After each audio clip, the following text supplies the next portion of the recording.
Ok, listo. Vamos a iniciar entonces con la clase.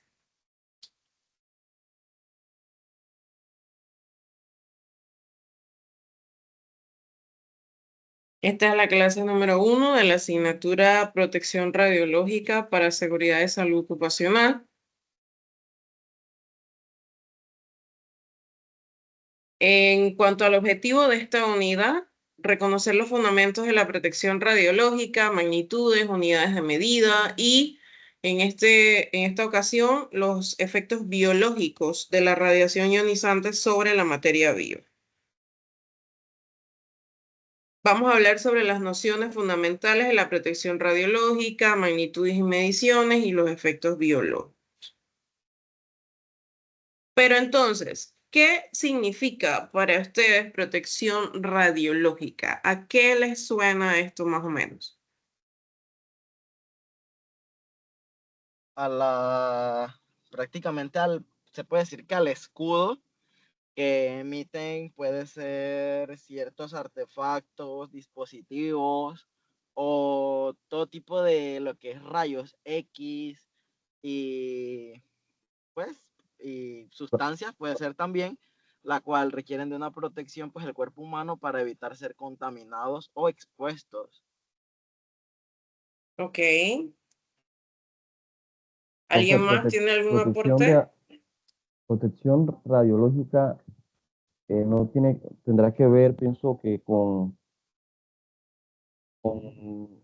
eh, los equipos, ya sea los que yo eh, utilizo a la hora de poder maniobrar estos equipos y em, las, las precauciones que también debo tener a la hora de utilizar estos equipos, o sea, porque no solamente es lo que me pongo, sino también lo que no debo hacer. O sea, eso también es una protección radiológica, pienso.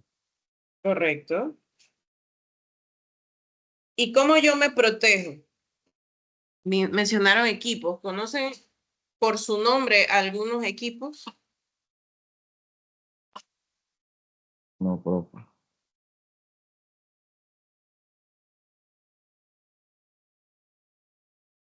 ¿Cómo fue la pregunta? Disculpe, profe, que se escuchó entrecortado. ¿Conocen algunos? Es que varias veces mencionaron la palabra equipos o barreras. ¿Conocen cómo son esos equipos o barreras?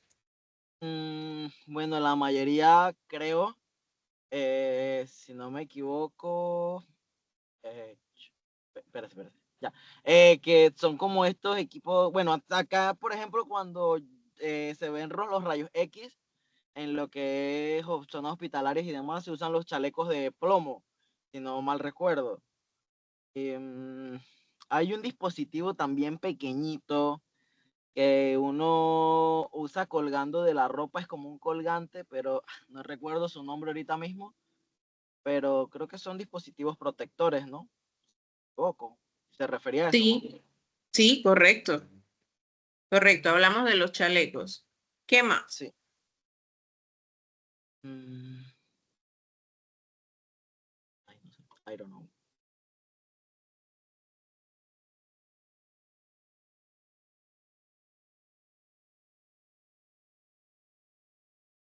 lo que creo que también tenemos, creo que se deja de utilizar, así como se utiliza ciertos artefactos para protegerte, tienes que dejar de utilizar también ciertos artículos en tu cuerpo para protegerse. Creo que prendas, por ejemplo, porque creo que no se utiliza prenda o algún dispositivo metálico. Creo que también tiene que ver por la protección de las personas que estén en el sitio. O solo es para que la placa salga bien. Ay, pensé que tenía el micrófono abierto. No, sí, claro. Las barreras de protección, como cuando nos toman rayos X, correcto. La pared. ¿De qué está hecha la pared? Es plomada también, ¿verdad? Es una pared, una barrera de plomo. Correcto, es plomada. ¿Qué otras características puede tener esta paredilla?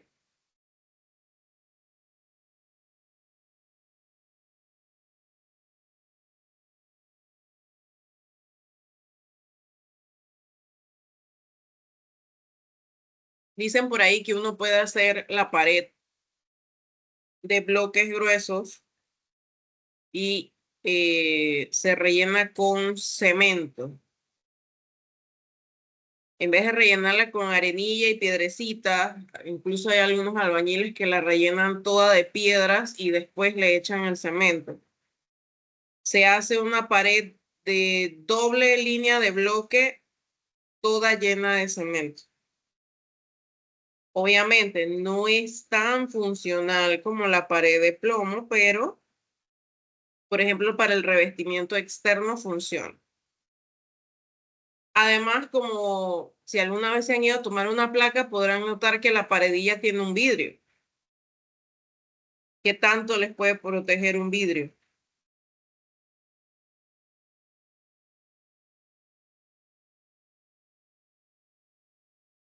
No mucho, Pues yo creo que nada. correcto.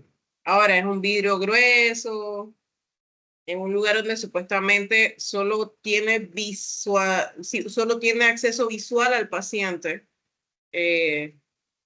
no necesariamente a recibir radiación. Bien, entonces, ¿saben cómo podemos medir la radiación?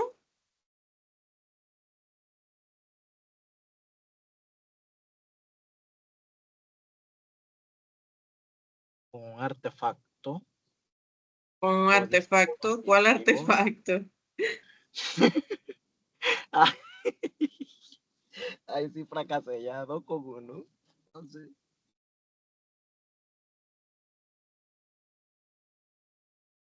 Igual más adelante los vamos a mencionar, así que cero estrés. Bien, perfecto. Entonces sí saben bastantito sobre el tema. Entonces, protección radiológica no es más que el conjunto de normas, prácticas, principios que están diseñados para proteger a las personas y el medio ambiente de los efectos nocivos ionizantes. Esto sin limitar sus beneficios cuando se utilizan de manera controlada. Ya ustedes mencionaron un ejemplo clásico en la medicina. Ahora también utilizamos o también existen elementos radioactivos dentro de cualquier industria, sobre todo construcción a gran escala o en la investigación, como vamos a ver más adelante en la parte de la historia. Entonces, ¿qué es radiación ionizante? La radiación ionizante es una forma de energía liberada que tiene átomos en forma de partículas o rayos electromagnéticos que pueden ionizar la materia. La protección radiológica entonces no son más que aquellas prácticas que buscan minimizar la dosis de radiación y controlar su exposición. Y eso nos deja entonces con la radiación no ionizante, que es un tipo de radiación electromagnética que no tiene suficiente energía para remover los electrones de los átomos, que es más o menos lo contrario a la definición de radiación ionizante. Entonces, en la historia, bastante extensa la historia. ¿Cuándo fueron descubiertos los rayos X? En 1895 por Wilhelm Röntgen. Él descubrió los rayos X y los utilizó ampliamente para aplicaciones médicas. En 1896, Henri Becquerel observa emisiones radiactivas de las sales del uranio, que es una molécula química. En 1898, Marie y Pierre Curie aíslan otros átomos conocidos como polonio y radio. Para 1896-1910 se dan las primeras lesiones documentadas Se reportan quemaduras severas, cáncer cutáneo, sobre todo en los operadores de rayos X y radiólogos pioneros. Entre esos, Marie Curie y su esposo. Ella murió por los efectos secundarios de los rayos X. Prácticamente, si ustedes buscan una fotografía de la primera radiografía, prácticamente le quemaron la mano cuando le tomaron esa placa. Aparte que se ve más bonita que como se ven ahora, pero es por la cantidad de radiación que tenía. Para 1901, William Rawlings propone por primera vez los métodos de protección. Ya ustedes hablaron, la pantalla de plomo, también tenemos gafas protectoras y la limitación del tiempo de exposición. ¿Por qué las gafas protectoras? Porque las personas que trabajaban o utilizaban estos equipos o hacían investigaciones también desarrollaron cataratas. Para 1925, durante el primer Congreso Internacional de Radiología, se discute la necesidad urgente de estandarizar la protección radiológica. Para 1928 se da la creación de la Comisión Internacional de Protección Radiológica. Durante el segundo Congreso Internacional de Radiología en Estocolmo, ellos fortalecen o establecen formalmente el Comité Internacional de Protección de Rayos X y Radiación. Este es el antecesor de la Comisión Internacional de Protección Radiológica o ICRP.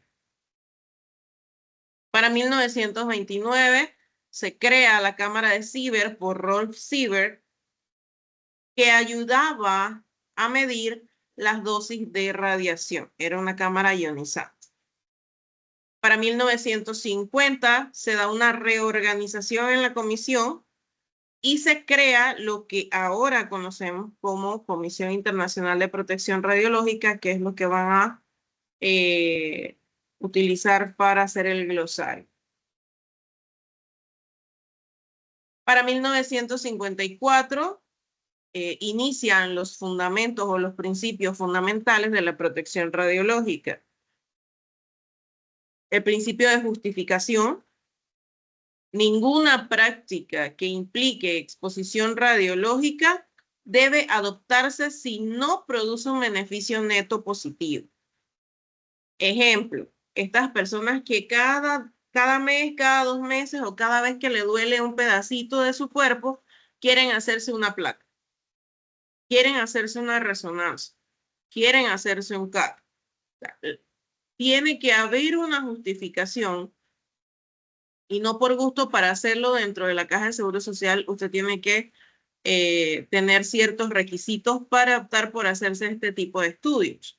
Porque si no es necesario, ¿por qué voy a generar radiación en un paciente? Para 1957 se da la creación del UNCIR, que establece el Comité Científico de las Naciones Unidas sobre los efectos de las radiaciones atómicas, porque es que la radiación no solamente es lo que descubrió Marie Curie y los demás, sino también las armas radioactivas.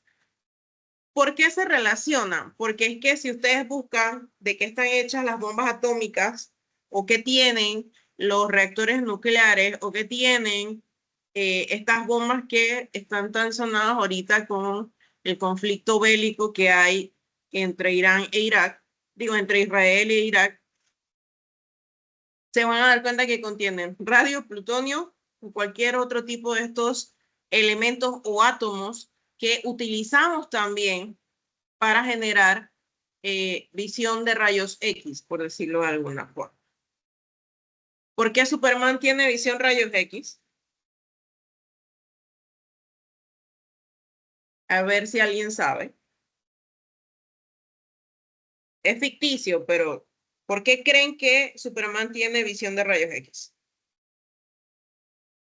No sé, profe, yo no soy amante de esas películas. Ay, sí, No. que le vi. La idea es que Superman es un extraterrestre, no es de la Tierra, es de otro planeta, un planeta rico en átomos radioactivos. ¿Y qué utilizamos para hacer rayos X? Átomos radioactivos. Entonces, es más o menos una semejanza, aunque no le guste la película, pero bueno.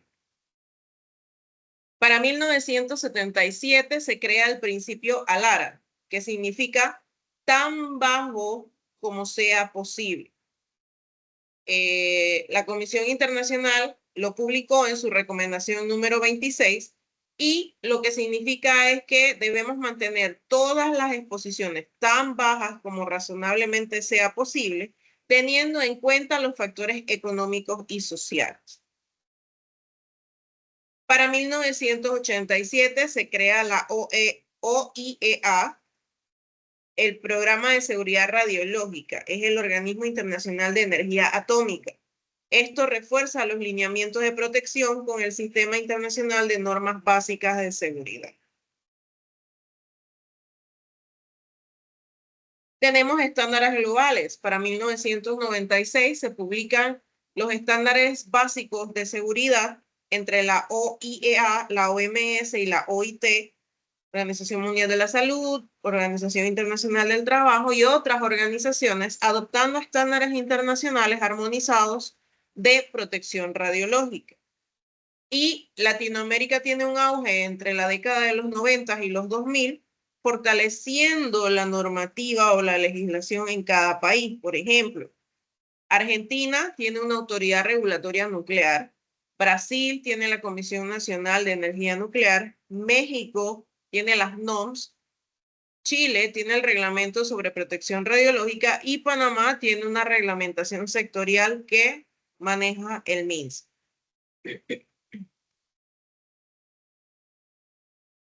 Para 2002, Panamá adopta su reglamento de protección radiológica por medio de la resolución número 2 del 2002, que regula prácticas médicas, industriales y de transporte de materiales radioactivos. Recordemos que somos un país de tránsito, no solo por la carretera panamericana, sino también porque tenemos el Canal de Panamá. Y llegan muchas cosas por allí. Límites de dosis para trabajadores y público.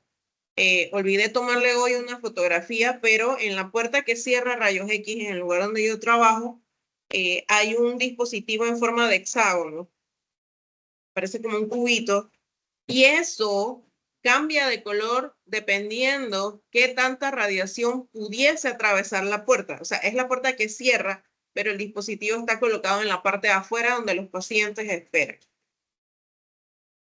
Y también regula los procedimientos de autorización y control. Si usted quiere poner una clínica con un CAT y un resonador, usted tiene que cumplir con varios requisitos para poder hacerlo.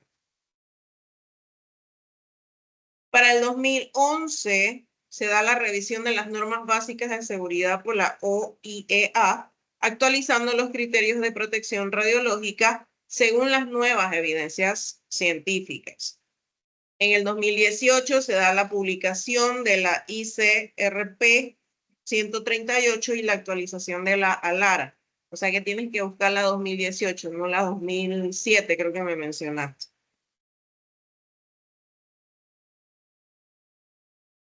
Reglamentación y legislación en Panamá. Acá las vamos a mencionar y más o menos el título que tienen, porque en la otra clase vamos a hablar un poquito de cada punto importante de cada una de las legislaciones.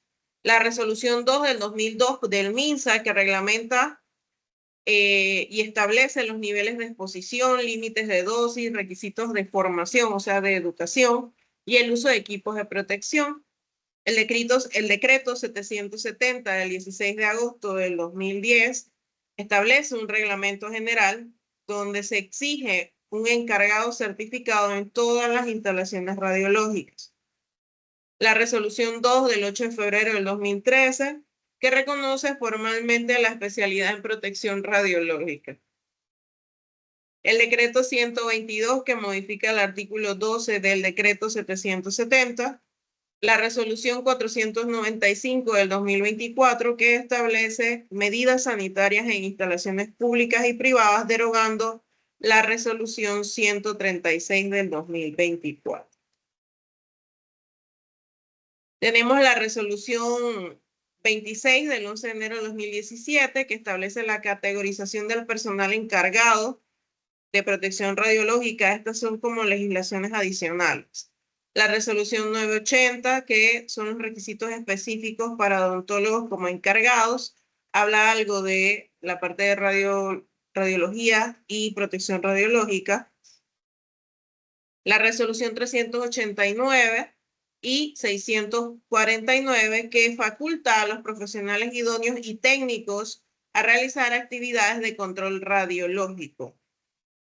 Y la resolución 136, que habla sobre las medidas sanitarias para entidades no licenciadas, o sea, no tienen la licencia para utilizar este tipo de equipos.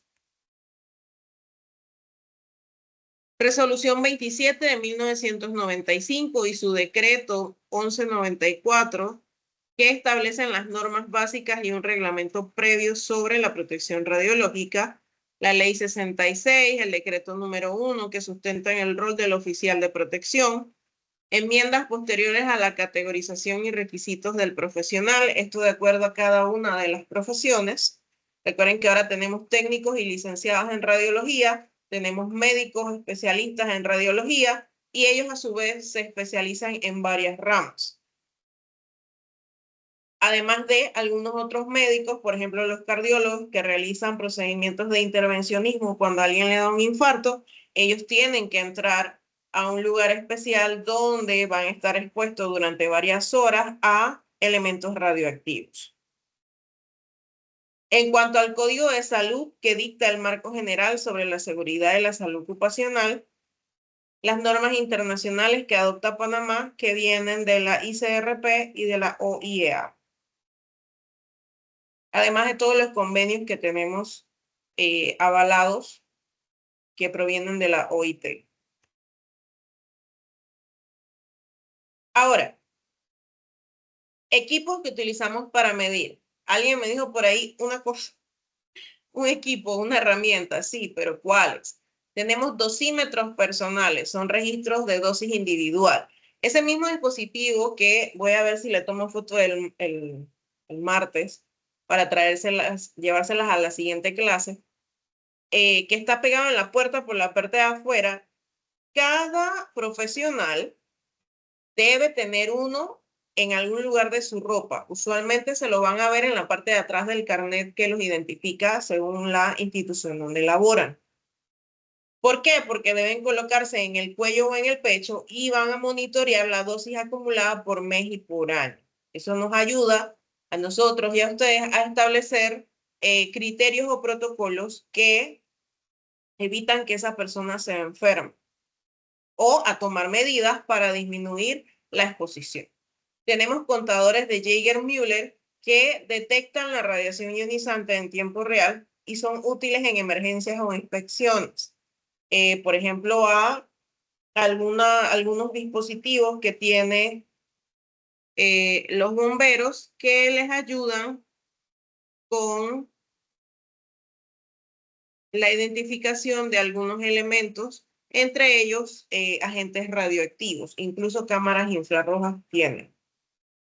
Las cámaras de ionización que miden la exposición, calibran flujos de radiación y control de calidad en las instalaciones, y los dosímetros de emergencia o calibración que están calibrados frente a patrones en el ámbito nacional.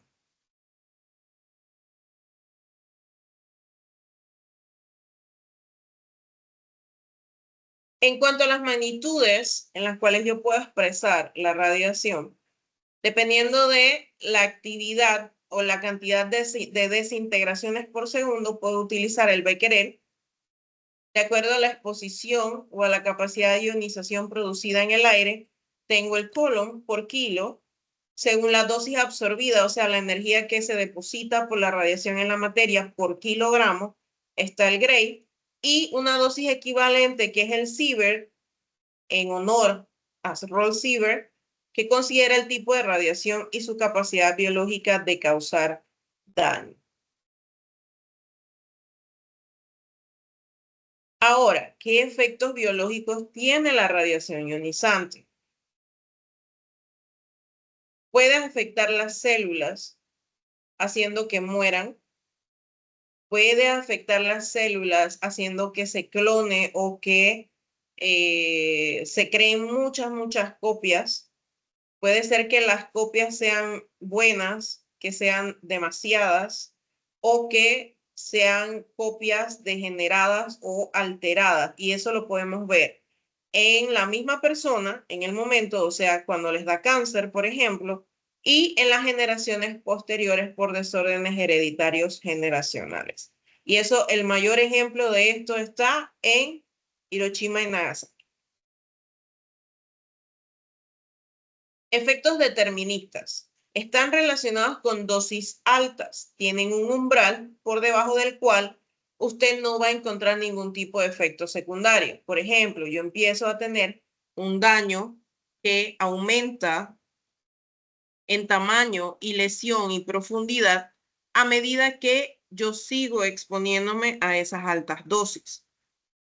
Ejemplo, quemaduras. En este caso no es quemadura por fuego, sino más bien quemaduras producto de la exposición a la radiación, cataratas y síndrome de irradiación aguda, que puede producir mareos, náuseas, dolor de cabeza, entre otros. Tenemos los efectos estocásticos.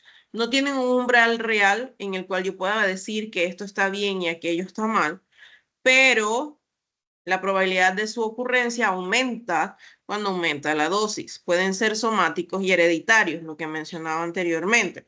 Puede ser que yo los tenga, me da una catarata o me da cáncer, o puede ser que lo tengan mis hijos o mis nietos, que ya serían alteraciones hereditarias genéticas dentro de las generaciones familiares, que es lo que ocurrió luego de la bomba atómica en Japón.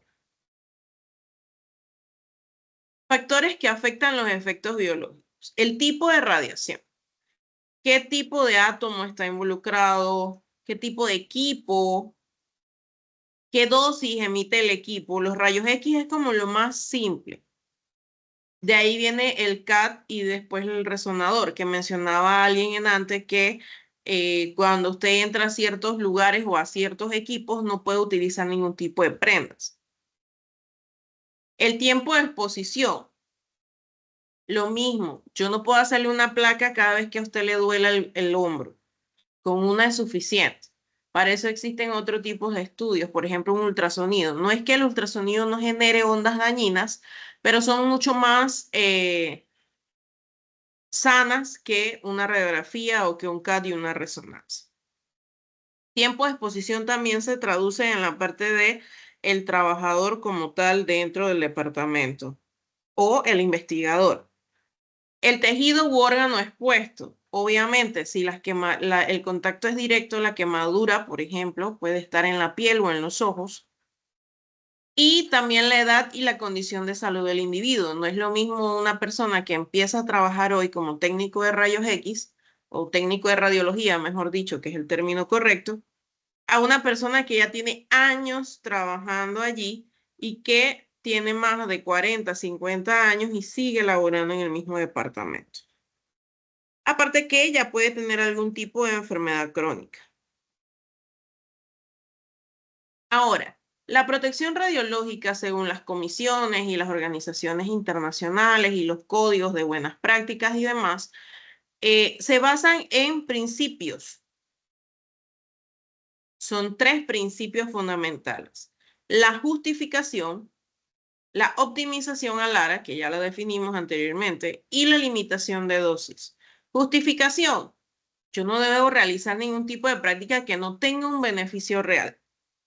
O si yo definitivamente, por ejemplo, en una embarazada, yo tengo que hacer un CAT o una resonancia porque es algo que es urgente, es algo que necesito descartar porque puede poner en riesgo la vida de la mamá y del feto, pues tengo que justificarlo bien para que alguien me firme autorización para realizar este tipo de estudios en una mujer embarazada. La optimización al ARA, pues bajar las dosis lo mayor posible. Y la limitación de dosis, limitar la exposición. Por ejemplo, a mi trabajador, a mi técnico o a mi médico de radiología, en los pacientes o al público. Ejemplos claros. En los departamentos o en las salas de cuidados intensivos se realizan muy consecutivamente placas de tórax, sobre todo cuando no hay mejoría, sobre todo cuando el paciente está en ventilador y yo le cambio los ajustes, tengo que hacerle placas control. Pero eso ya es algo diferente, no es lo mismo que yo estoy en el cuarto de urgencia porque me duele la cabeza y me van a hacer una radiografía de cráneo cada 2 horas. Entonces, también hablábamos al inicio sobre los tipos de protección. Podemos utilizar protección colectiva ocupacional para los trabajadores. Puedo utilizar protección ambiental para el público, por ejemplo, las paredes reforzadas con plomo o las paredes reforzadas con doble paredilla de bloques. Protección permanente, sobre todo a los pacientes que tienen que entrar a radioterapia, por ejemplo. Y la protección en la construcción. Si yo estoy en contacto con algún tipo de material especial, o también, ¿por qué no?, algún tipo de material que yo estoy utilizando en una investigación de laboratorio, yo debo generar protección y limitación. Que no nos pase como Marie Curie. Ahora, resumiendo, la protección radiológica comprende las normas y prácticas destinadas a reducir los riesgos de la radiación ionizante, tanto en las personas, ya sea los trabajadores o el público, y el ambiente, sin limitar sus aplicaciones beneficiosas. Estudia las magnitudes y unidades como el Sievert, el Gray, el Becquerel, utilizadas para medir la exposición y las dosis. Y aquí vemos un poquito sobre los equipos que utilizan en radiología intervencionista. Protectores del cuello, debajo de esta bata debe haber un chaleco de plomo, e incluso he visto algunos médicos, sobre todo, que hacen muchos trabajos de bloqueos neuronales para tratar el dolor, que utilizan una especie de corona, es como un casco que también está hecho de plomo. La protección radiológica analiza los efectos biológicos deterministas y estocásticos de la radiación sobre la materia viva. Se basa en los principios de justificación, optimización y limitación de dosis, que también están normadas o reguladas en los protocolos vigentes en Panamá. Y acá podemos ver un poquito mejor la parte del cobertor de cuello, que es muy importante porque la tiroides puede verse afectada por cualquier tipo de crecimiento anormal en sus células, y el chaleco de plomo.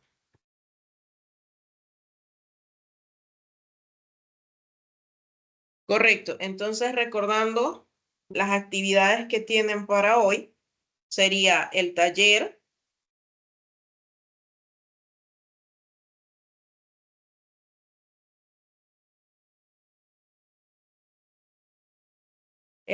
que es un mapa mental sobre las radiaciones ionizantes, no ionizantes, las magnitudes y sus unidades, y la parte de los principios fundamentales. Además de eso, también tienen el glosario técnico bilingüe basado en el ICRP, que ya les mencioné que el último es del 2018. Ustedes van a leer o van a revisar y van a sacar un glosario de 20 palabras, colocando la palabra en inglés y en español y su definición corta, preferiblemente con sus propias palabras. Nada de tecnicismos, porque la idea es que puedan entender lo que están haciendo. Aunque con las preguntas que hicimos al inicio de la clase están bastante familiarizados con el tema.